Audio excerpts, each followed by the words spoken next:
जिस हिसाब से ऑर्डर जम्मू कश्मीर में निकल रहे हैं, पहलगाम के आतंकी हमले के बाद अब राजौरी में भी एक ऑर्डर जो है वो निकला है और उसको इंप्लीमेंट करना भी है।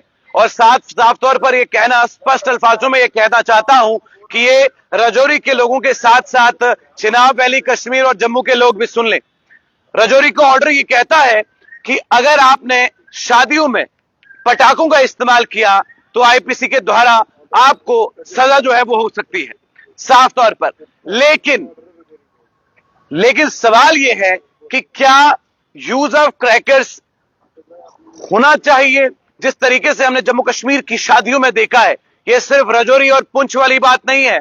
हमारे अपने जम्मू के अंदर बटिंडी, सुंजवा, जानीपुर, न्यू प्लॉट, गांधीनगर, त्रिकुटा नगर से लेकर और चिनाब वैली की सड़कों तक, पहाड़ों तक हमने देखा है कि जब वहां पर शादियां होती हैं, शादियों में ढोल अगर हो लेकिन पटाखे जो है वो जरूर होने चाहिए।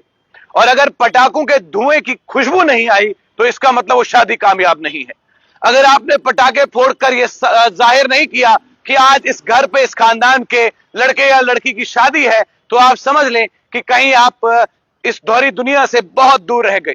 ये ऑर्डर जब निकाला गया, इस ऑर्डर के निकालने का मकसद ये है कि एलओसी के पास जितने भी इलाके पड़ते हैं, जिस तरीके से पाकिस्तान और हिंदुस्तान के बीच में टेंशन्स हैं, जिस तरीके से पाकिस्तान बौखलाया हुआ है, जो आतंकी हमला पहलगाम में हुआ था जिसमें 26 लोग शहीद हुए थे, उसको मद्देनजर रखते हुए सरकार और हुकूमत की जानिब से जितनी भी चीजों को निकाला गया, उस पर पाकिस्तान पर क्या हुआ क्या नहीं, बहुत असर पड़ा।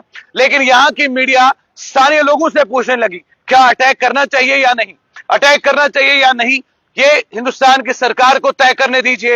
हिंदुस्तान की सरकार के साथ 150 करोड़ नागरिक जो है वो खड़े हैं, चाहे वो किसी भी समुदाय से ताल्लुक रखते हो। लेकिन फायर क्रैकर्स का इस्तेमाल करने वालों के लिए बड़ी खबर, जानकारी यह है कि अगर आपके घर पे शादी है, आप फायर क्रैकर्स का इस्तेमाल नहीं कर सकते, आप सेल का इस्तेमाल नहीं कर सकते, उन्हें यूज नहीं कर सकते, उन्हें फोड़ नहीं सकते।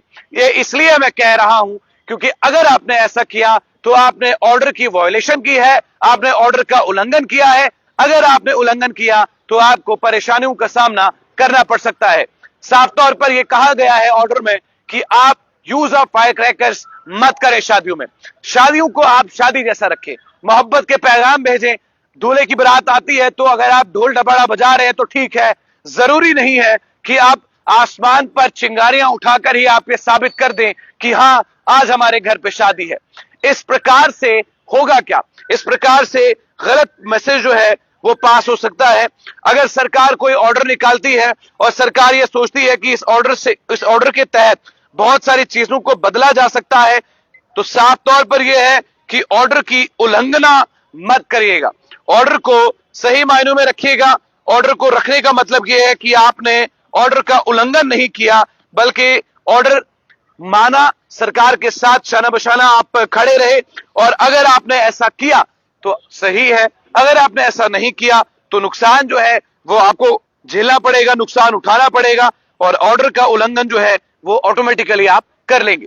कोशिशें करिए, जम्मू कश्मीर में शादी है, ढोल डपाड़े का इस्तेमाल कर रहे हैं आप, कोई दिक्कत नहीं है, गाना बजाना कर रहे हैं आप, कोई दिक्कत नहीं है। लेकिन अगर आप फायर क्रैकर्स पर जो पैसा इस्तेमाल कर रहे हैं, हजारों लाखों रुपए आप इस्तेमाल करते हैं, वो किसी गरीब को दे दे, किसी गरीब को खाना खिलाएं, तो वो ज्यादा मेरे हिसाब से सही रहेगा। बहुत सारी ऑर्डर्स जो है अब पहलगाम टेरर अटैक के बाद निकल रही है, बहुत सारी बात पहलगाम टेरर अटैक पर, इस आतंकी हमले पर, इस विषय पर हम चर्चा जरूर करेंगे। लेकिन फिलहाल ये फायर क्रैकर्स वाला जो खबर है वो हम आपको सुना रहे हैं। उम्मीद करूंगा कि आप सरकार के ऑर्डर्स का उल्लंघन नहीं करेंगे। कैमरामैन साहिल शबीर के साथ मैं आकिब आफ्ताब, जम्मू से।